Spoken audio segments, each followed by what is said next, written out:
Yesterday, I did a post about the ending of the movie Love Actually. And to be clear, I wasn't throwing shade. I enjoyed the movie. I just thought there was probably a scene that was omitted for time purposes. And then both these guys thought, well, maybe it was intended that way as a surprise. So the scene was basically Bill Nighy's character gets a call from Elton John. And the very next scene, he's not at Elton John's house. He's showing up to his friend's house and saying, hey, you're my best friend. Okay. And these guys are suggesting it was intended that way as a surprise. Now, it's my contention that if it was intended to be a surprise, it would have been written very differently. All right, because the way it was written now, I was just confused. I was like, did I miss something? What happened? I thought it was going to be at Elton John's house.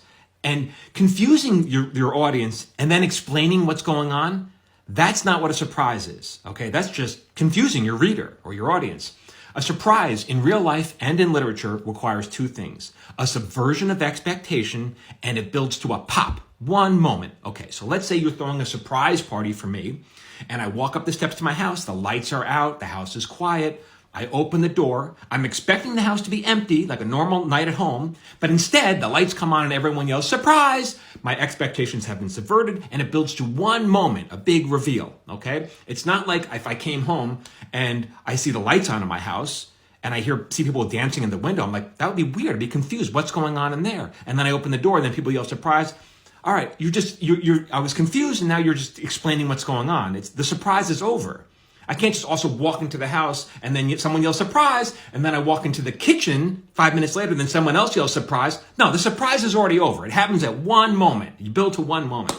And so if that scene was intended to be a surprise, perhaps it would have gone like this.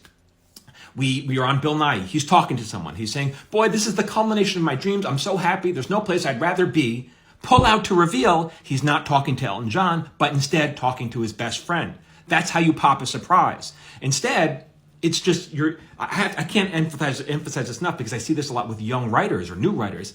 They think that confusing the reader and then explaining what happened a little later, that's a surprise. No, that's not a surprise. That's just confusing the reader. Your job as a writer is to guide your reader or your audience down a path. You want to lead them. Then if you want to do the old switcheroo, that's fine. You're showing them this, and then, no, it's actually that.